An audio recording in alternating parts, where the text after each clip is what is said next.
En este día yo sé que vienen hablando del primer año de la vida de Jesús, de las obras de Jesús, así que vamos a continuar sobre ese sentir.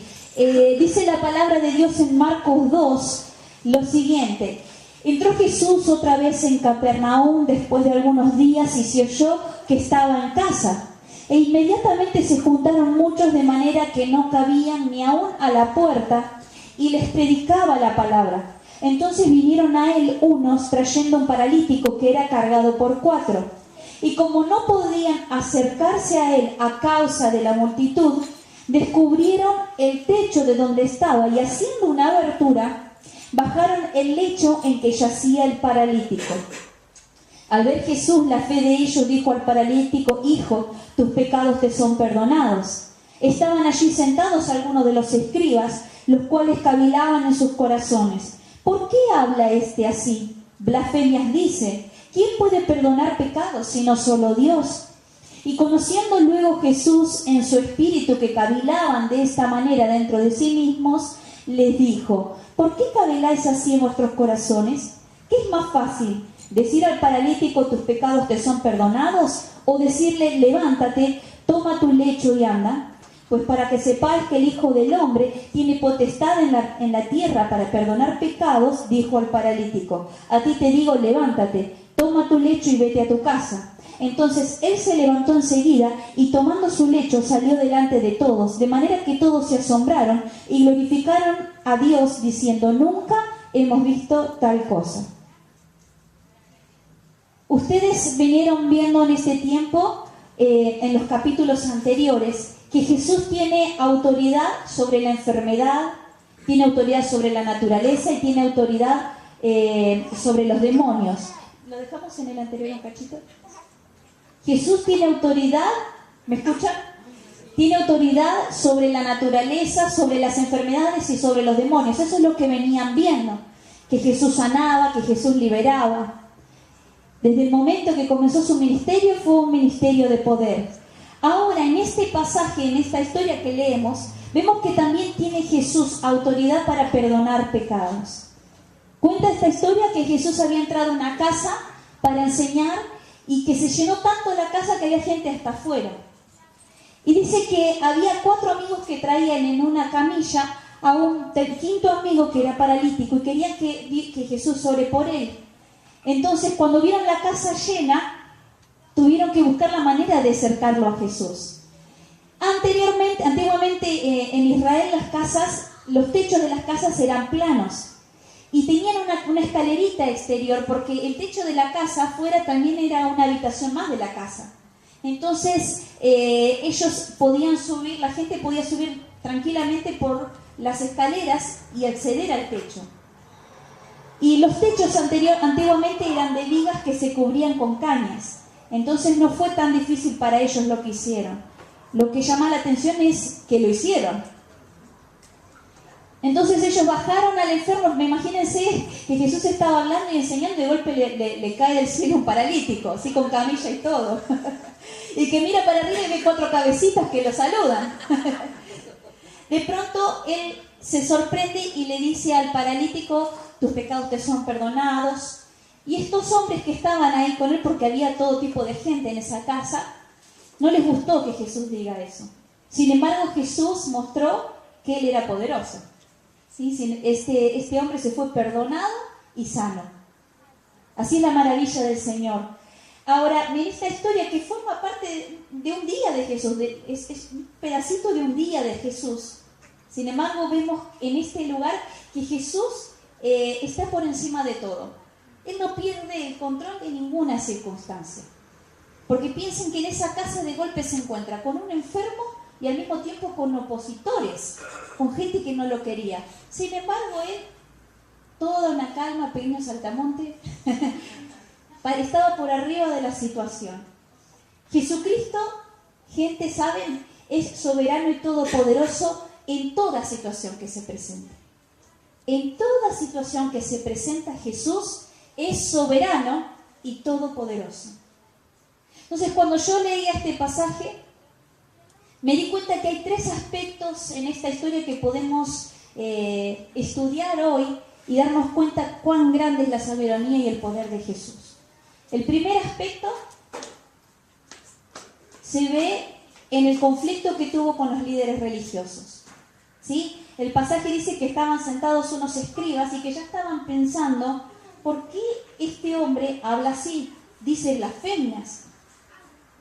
Entonces Jesús dice el pasaje que se dio cuenta de lo que estaban pensando y los confrontó. Y les dijo, el Hijo del Hombre tiene autoridad para aún perdonar pecados y sanar. Para los judíos, por una regla espiritual, primero tenía que venir el perdón de los pecados y después la sanidad del cuerpo.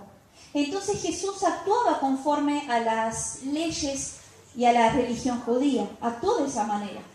Primero perdonó y después sanó. Pero Jesús lo que nos está demostrando acá en este lugar es que tanto el pecado como la enfermedad son consecuencias del mal. Que no son algo que venga de Dios, sino que algo que viene de la maldad, es de una raíz del mal. Pero en esta situación Jesús lo que hizo fue ir al corazón del asunto, al corazón y a la raíz del problema. Y por eso, para traerle una completa sanidad a este hombre, lo primero que hizo fue perdonarlo y después sanarlo. Porque saben, lo que a veces la psicología llama enfermedades psicosomáticas, es lo que Jesús estaba atendiendo acá. Que a veces lo que está enfermo primeramente es el alma y por eso se enferma el cuerpo. A veces está enferma primeramente nuestra mente y después por eso se enferma nuestro cuerpo.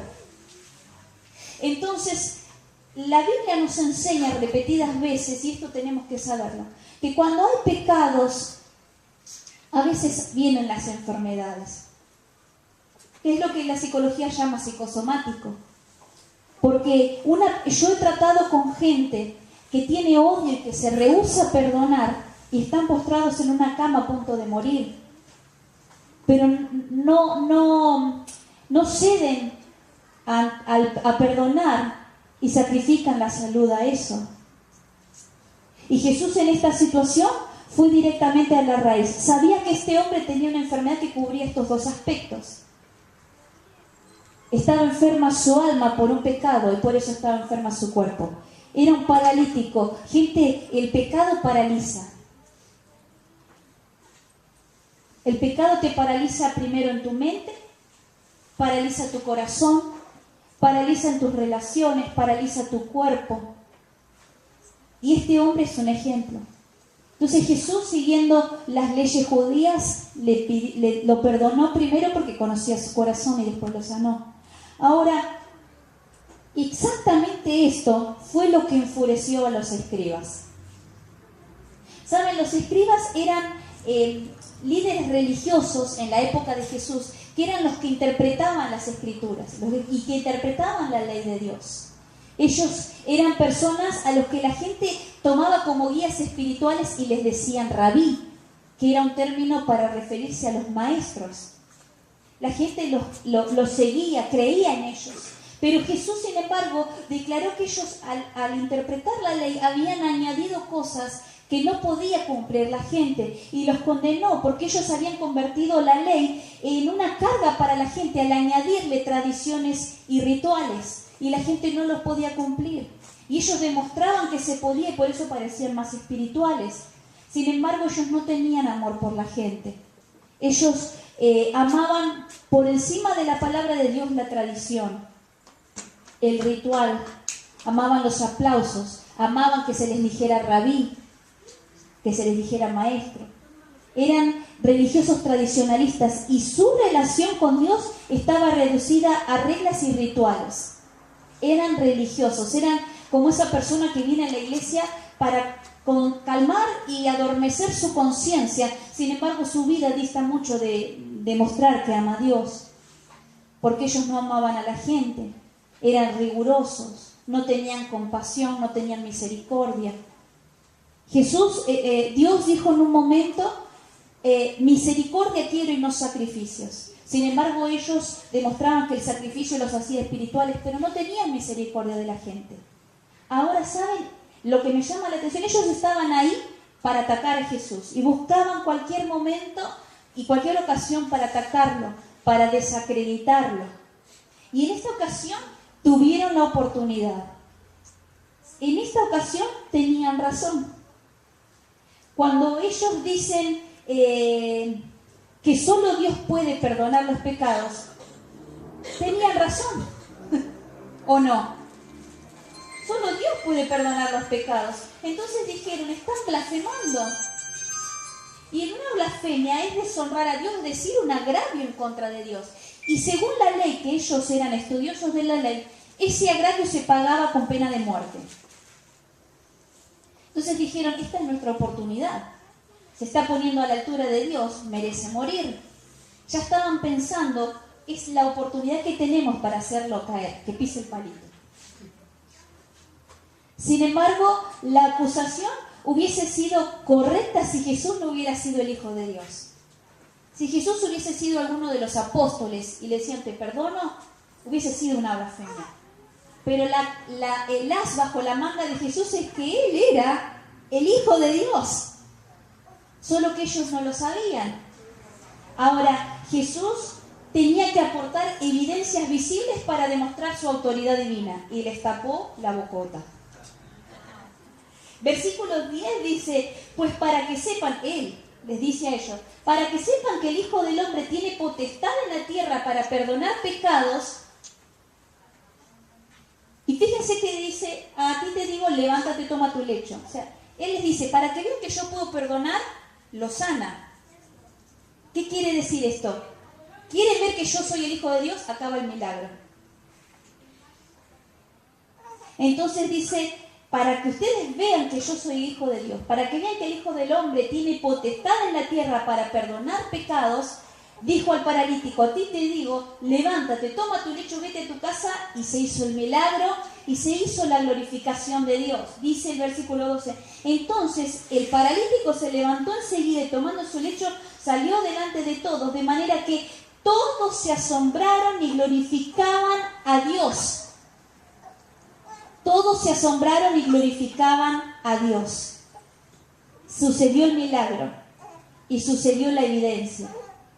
Él pudo demostrar de una manera sobrenatural que Él era el Hijo de Dios, que Él era Dios, que Él tenía poder de perdonar y de sanar. Y les demostró, porque ellos eran líderes religiosos, para ellos la sanidad física venía cuando había perdón. Entonces ellos pudieron ver que si ese hombre se paró de ese lugar donde estaba postrado, era porque Dios realmente lo había perdonado, y Dios era Jesús. ¿Qué nos enseña esta situación? Que cualquier situación, mirándolo desde la perspectiva de Jesús, cualquier situación, cuando nos toque afrontar situaciones y relaciones conflictivas, porque esta era una situación con un conflicto grande, un conflicto con líderes religiosos que la gente siguió por siempre. Jesús era nuevito en el gremio. Y tuvo este conflicto, pero mi enseñanza, o sea, lo que yo aprendo de esto es que cuando nos toca afrontar situaciones y relaciones conflictivas, tenemos que recordar que Jesucristo tiene autoridad sobre todo y sobre todos. Jesucristo tiene autoridad sobre todo y sobre todos, y encima el poder de hacer milagros. Jesús es Dios. Jesús está con nosotros y Él tiene autoridad sobre todo y sobre todos. Lo que nos toque vivir en la vida, cualquier conflicto que venga. Gente, ustedes tienen al Todopoderoso. Tienen a Jesús, al Hijo de Dios. Y a Él nada lo amedrenta. No importa lo que se oponga a Jesús. No importa lo que se oponga contra ustedes porque creen en Él. No importa quién se oponga contra la obra de Dios en sus vidas. No importa lo que se oponga contra Él. Porque Él, por nada y por nadie, va a dejar de ser divino y todopoderoso. Para la gente, hasta ese momento, los escribas tenían más autoridad que Jesús. Porque la fama de Jesús recién empezaba. De pronto aprendieron que ni por una situación que parece difícil, ni por una relación o una confrontación con personas, Jesús se amedrentó. Él por nada y por nadie va a dejar de ser divino y todopoderoso. Y ese es el Dios que ustedes tienen. Ese es el Dios que yo tengo. Por nada, por nadie que se oponga a nosotros, que se oponga a Él va a dejar de ser todopoderoso, el Hijo de Dios. El segundo aspecto a destacar en esta historia me llama la atención cuando la palabra de Dios dice la fe de ellos. Dice que lo que decía el pasaje es que en esta casa había tanta gente, como yo les contaba al principio, que 4 amigos decididos dijeron, este hombre delante de Jesús va a estar igual. Y rompieron un techo, irrumpieron en una reunión pública, molestaron a Jesús de alguna manera, porque tenían a un amigo que tenía una necesidad y sabía que Jesús tenía la respuesta. A mí me llama la atención la respuesta que Jesús les dice, que les da a ellos. El versículo 5 dice, al ver Jesús la fe de ellos, dijo al paralítico, hijo, tus pecados te son perdonados. La respuesta de Jesús a la fe de los amigos del paralítico demuestra la efectividad de nuestra fe en beneficio de otros. En esta situación aprendemos la efectividad que tiene nuestra fe, tu fe, en beneficio de otras personas. Porque no lo maravilló Jesús la fe del paralítico, sino la fe de ellos, ¿sí? La persistencia y la determinación de los amigos de este hombre eran una demostración de fe. Vuelvo a repetir, el versículo dice, al ver Jesús la fe de ellos, dijo al paralítico, hijo, tus pecados te son perdonados. Determinación, persistencia en otras personas para un beneficio de un tercero.